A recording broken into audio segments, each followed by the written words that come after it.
கர்த்தராகிய இயேசு கிறிஸ்துவின் பரிசுத்த நாமம் மகிமைப்படுவதாக.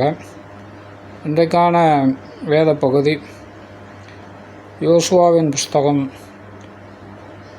11ஆம் அதிகாரத்திலிருந்து 13ஆம் அதிகாரம் வரை வாசிக்க கேட்போம். இந்த வேத வாக்கியங்களை வாசிக்கிறவனும் கேட்கிறவர்களும் அதன்படி கை கொண்டு நடக்கிறவர்களும் பாக்கியவான்கள். வாசிப்போம்.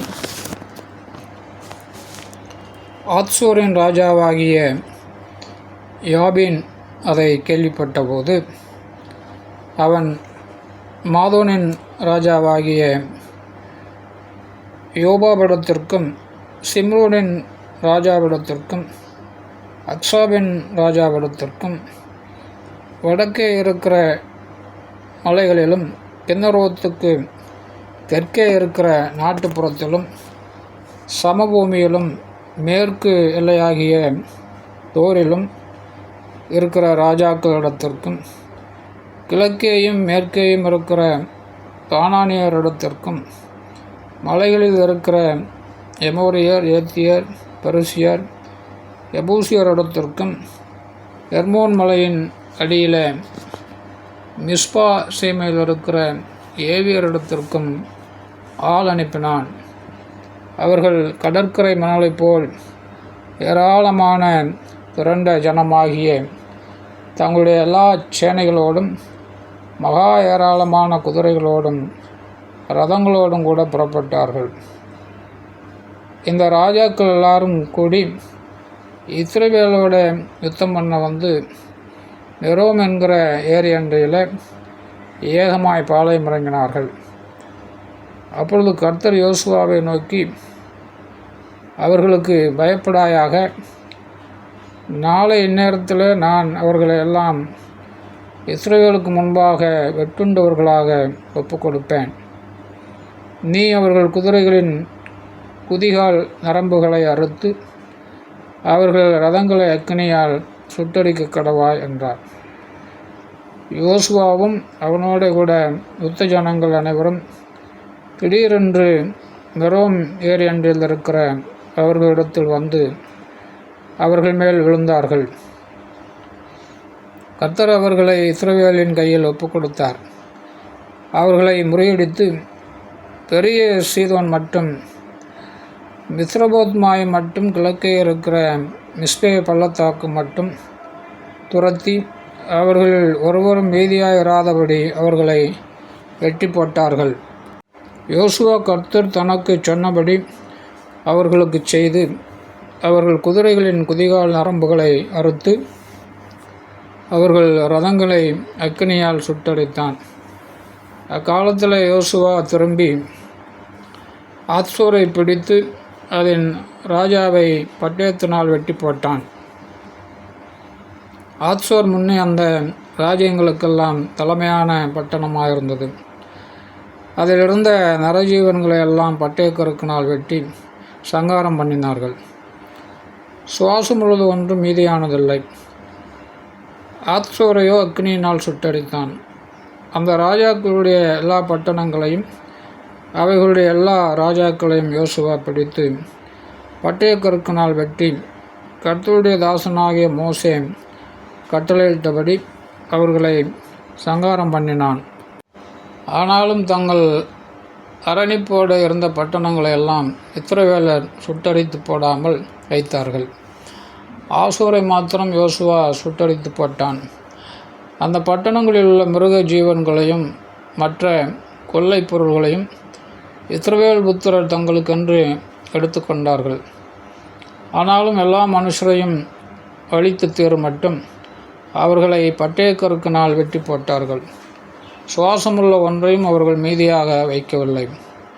கர்த்தர் தமது தாசனாகிய மோசேக்கு எப்படி கட்டளையிட்டிருந்தாரோ அப்படியே மோசே யோசுவாவுக்கு கட்டளையிட்டிருந்தான். அப்படியே யோசுவா செய்தான். அவன் கர்த்தர் மோசேக்கு கட்டளையிட்டதில் ஒன்றையும் செய்யாமல் விடவில்லை. இந்த பிரகாரமாக யோசுவா சேயீருக்கு ஏறி போகிற ஆலாக் மலை துவக்கி லீபனோனின் பள்ளத்தாக்கில் எர்மோன் மலையடியில் இருக்கிற பாகால் காத் மட்டுமுள்ள அந்த முழு தேசமாகிய மலைகளையும், தென்தேசம் யாவையும், கோசியன் தேசத்தையும், சமனான பூமியையும், நாட்டுப்புறத்தையும், இஸ்ரவேலின் மலைகளையும் அதன் சம பூமியையும் பிடித்து கொண்டு அவைகளின் ராஜாக்களை எல்லாம் பிடித்து அவர்களை வெட்டி கொன்று போட்டான். யோசுவா நெடுநாளாய் அந்த ராஜாக்கள் எல்லாரோடும் யுத்தம் பண்ணினான். கிபியோனின் குடிகளாகிய ஏவியரை தவிர ஒரு பட்டணமும் யுத்தம் பண்ணி பிடித்தார்கள். யுத்தம் பண்ண இஸ்ரவேலுக்கு எதிராக வரும்படிக்கு அவர்களுடைய இருதயம் கடினமானதும், இப்படியே அவர்கள் பேரில் இரக்கமுண்டாகாமல் கர்த்தர் மோசேக்கு கட்டளையிட்டபடி அவர்களை அழித்து சங்காரம் பண்ணினதும் கர்த்தரால் வந்த காரியமாயிருந்தது. அக்காலத்தில் யோசுவா போய் மலை தேசமாகிய எப்ரோனிலும், தெபீரிலும், ஆனாபிலும், யூதாவின் சகல மலைகளிலும், இஸ்ரவேலின் சகல மலைகளிலும் இருந்த ஏனாக்கியரை நிக்கிரகம் பண்ணி அவர்களை அவர்கள் பட்டணங்களோடும் கூட சங்கரித்தான். இஸ்ரவேல் புத்திரரின் தேசத்தில் ஏனாக்கியர் ஒருவரும் மீதியாக வைக்கப்படவில்லை. காசாவிலும் காத்திலும் அஸ்தோத்திலும் மாத்திரம் சிலர் மீதியாக இருந்தார்கள். அப்படியே யோசுவா கர்த்தர் மோசேயின் இடத்தில் சொன்னபடி எல்லாம் தேசம் அனைத்தையும் பிடித்து அதை இஸ்ரவேலருக்கு அவர்கள் கோத்திரங்களுடைய பங்குகளின்படியே சுதந்திரமாக கொடுத்தான். யுத்தம் ஓய்ந்ததனால் தேசம் அமைதலாக இருந்தது. ஆமென். 12ஆம் அதிகாரம். யோர்தானுக்கு அப்புறத்தில் சூரியன் உதயமாகிற திசையில் அர்னோன் ஆறு துவக்கி எர்மோன் மலை மட்டும் கிழக்கே சமபூமி எல்லையிலெல்லாம் உள்ள ராஜாக்களை இஸ்ரவேல் புத்திரர் முறியடித்து அவர்களுடைய தேசங்களையும் சுதந்திரித்து கொண்டார்கள். அந்த ராஜாக்களில் எஸ்போனில் குடியிருந்த எமோரியரின் ராஜாவாகிய சீகோன் அர்னோன் ஆற்றங்கரையில் இருக்கிற ஆரோவேர் தொடங்கி ஆற்றின் நடுமையமும் பாதி கீலேயாத்தும் உட்பட அம்மோன் புத்திரரின் எல்லையான யாபோக்கு ஆறு மட்டுமுள்ள தேசத்தையும், சமனான வெளிதுவைக்கு கிழக்கே இருக்கிற கின்னரோத் கடல் மட்டும் பெத்தியசிமோத் வழியாய் கிழக்கே இருக்கிற சமனான வெளியின் கடலாகிய உப்புக்கடல் மட்டும் இருக்கிற தேசத்தையும், தெற்கே அஸ்தூத் இஸ்காவுக்கு தாழ்வாக இருக்கிற தேசத்தையும் ஆண்டான். ராட்சதரில் மீதியான பாசானின் ராஜாவாகிய ஓகின் எல்லையும் சுதந்திரித்து கொண்டார்கள். அவன் அஸ்தரோத்திலும் எத்ரேயிலும் வாசம் பண்ணி எர்மோன் மலையையும் சல்காவையும், கெசூரியர் மாகாத்தியர் எல்லை மட்டும், எஸ்போனின் ராஜாவாகிய சீகோனின் எல்லையாக இருந்த பாதி கீலேயாத் மட்டும் இருக்கும் பாசான் அனைத்தையும் ஆண்டான். அவர்களை கர்த்தரின் தாசனாகிய மோசேயும் இஸ்ரவேல் புத்திரரும் முறியடித்தார்கள். அத்தேசத்தை கர்த்தரின் தாசனாகிய மோசே ரூபனியருக்கும் காத்தியருக்கும் மனாசேயின் பாதி கோத்திரத்துக்கும் சுதந்திரமாக கொடுத்தான். யோர்தானுக்கு இப்புறத்தில் மேற்கே லீபனோனின் பள்ளத்தாக்கில் உள்ள பாகால் காத் முதற்கொண்டு சேயீருக்கு ஏறிப்போகிற ஆலாக் மலை மட்டும் மலைகளிலும் பள்ளத்தாக்குகளிலும் சமபூமியிலும் மலைகளுக்கடுத்த புறங்களிலும் வனாந்தரத்திலும் தெற்கு தேசத்திலும் இருக்கிறதும், யோசுவா இஸ்ரவேல் கோத்திரங்களுக்கு சுதந்திரமாக பங்கிட்டதுமான ஏத்தியர், எமோரியர், கானியர், பரிசியர், ஏவியர், எபூசியர் என்பவர்களுடைய தேசத்தில் இருந்தவர்களும், யோசுவாவும் இஸ்ரவேல் புத்திரரும் முறியடித்தவர்களுமான ராஜாக்கள் யாரெனில், எரிகோவின் ராஜா ஒன்று, பெத்தேலுக்கு அருகான ஆயின் ராஜா ஒன்று, எருசலேமின் ராஜா ஒன்று, எபிரோனின் ராஜா ஒன்று, யர்முத்தின் ராஜா ஒன்று, லாகீஸின் ராஜா ஒன்று, எக்லோனின் ராஜா ஒன்று, கேசேரின் ராஜா ஒன்று, தெபீரின் ராஜா ஒன்று, கெதேரின் ராஜா ஒன்று, ஒர்மாவின் ராஜா ஒன்று, ஆராதின் ராஜா ஒன்று, லிப்னாவின் ராஜா ஒன்று, அதுல்லாமின் ராஜா ஒன்று, மக்கேதாவின் ராஜா ஒன்று, பெத்தேலின் ராஜா ஒன்று, தப்புவாவின் ராஜா ஒன்று, எப்பேரின் ராஜா ஒன்று, ஆப்பக்கின் ராஜா ஒன்று, லஸ்ரோடின் ராஜா ஒன்று, மாதோனின் ராஜா ஒன்று, ஆத்சோரின் ராஜா ஒன்று, சிம்ரோன் மெரோவின் ராஜா ஒன்று, அக்சாபின் ராஜா ஒன்று, தானாகின் ராஜா ஒன்று, மெகிதோவின் ராஜா ஒன்று, கேதேசின் ராஜா ஒன்று, கர்மேலுக்கு அடுத்த யொக்னியாமின் ராஜா ஒன்று, தோரின் கரையைச் சேர்ந்த தோரின் ராஜா ஒன்று, கில்காலுக்கு அடுத்த ஜாதிகளின் ராஜா ஒன்று, திர்சாவின் ராஜா ஒன்று. ஆக இவர்கள் எல்லாரும் 31 ராஜாக்கள். ஆமேன். 13ஆம் அதிகாரம். யோசுவா வயது சென்று முதிர்ந்தவனானபோது கர்த்தர் அவனை நோக்கி, நீ வயது சென்றவனும் முதிர்ந்தவனுமானாய், சுதந்தரித்து கொள்ள வேண்டிய தேசம் இன்னும் மகா விஸ்தாரமாக இருக்கிறது. மீதியாக இருக்கிற தேசம் எவையெனில், எகிப்துக்கு எதிரான சீகோன் ஆறு துவக்கி கானானியரைச் சேர்ந்ததாக எண்ணப்படும்.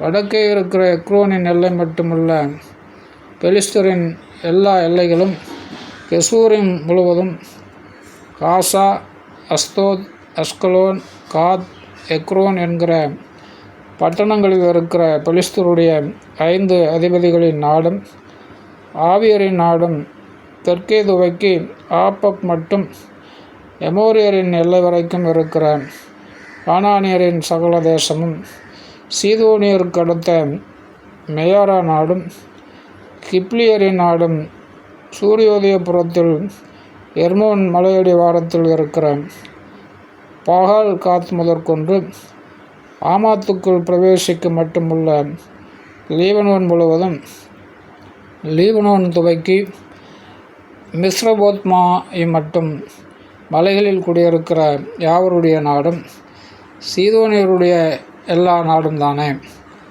நான் அவர்களை இஸ்ரவேல் புத்திரருக்கு முன்பாக துரத்துவேன். நான் உனக்கு கட்டளையிட்டபடியே நீ இஸ்ரவேலுக்கு சுதந்திரமாக சீட்டுகளை மாத்திரம் போட்டு தேசத்தை பங்கிட வேண்டும். ஆதலால் இந்த தேசத்தை 9 கோத்திரங்களுக்கும் மனாசேயின் பாதி கோத்திரத்துக்கும் சுதந்திரமாக பங்கிடு என்றார். மனாசேயின் பாதி கோத்திரத்தாரும் ரூபனியரும் காத்தியரும் தங்கள் சுதந்திரத்தை அடைந்து தீர்ந்தது. அதை கர்த்தரின் தாசனாகிய மோசே யோர்தானுக்கு அப்புறத்தில் கிழக்கே அவர்களுக்கு கொடுத்தான்.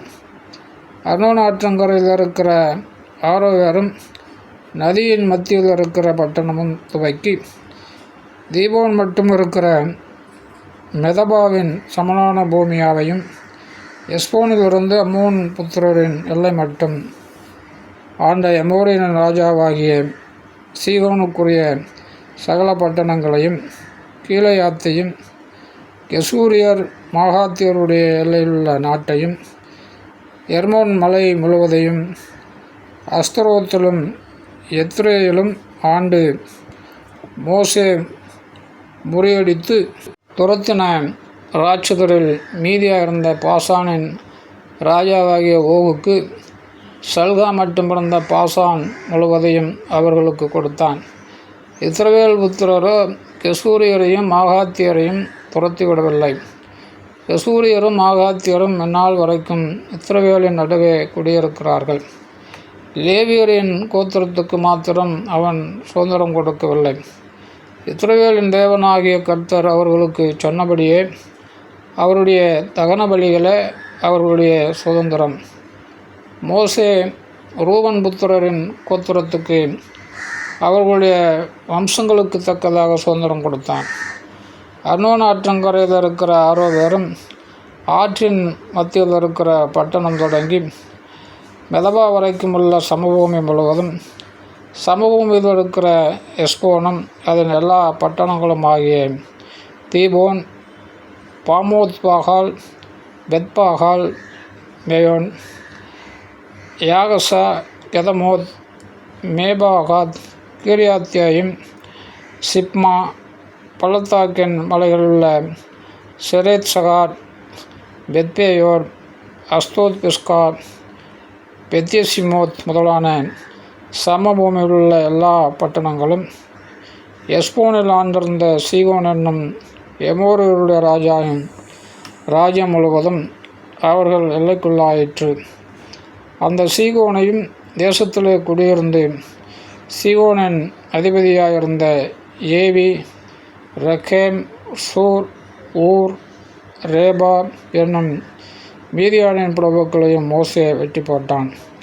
இஸ்ரவேல் புத்திரர் வெட்டின மற்றவர்களோடும் கூட பேயோரின் குமாரனாகிய பாலாம் என்னும் குறி சொல்லுகிறவனையும் பட்டயத்தினால் வெட்டி போட்டார்கள். அப்படியே யோர்தானும் அதற்கு அடுத்ததும் ரூபன் புத்திரரின் எல்லையாயிற்று.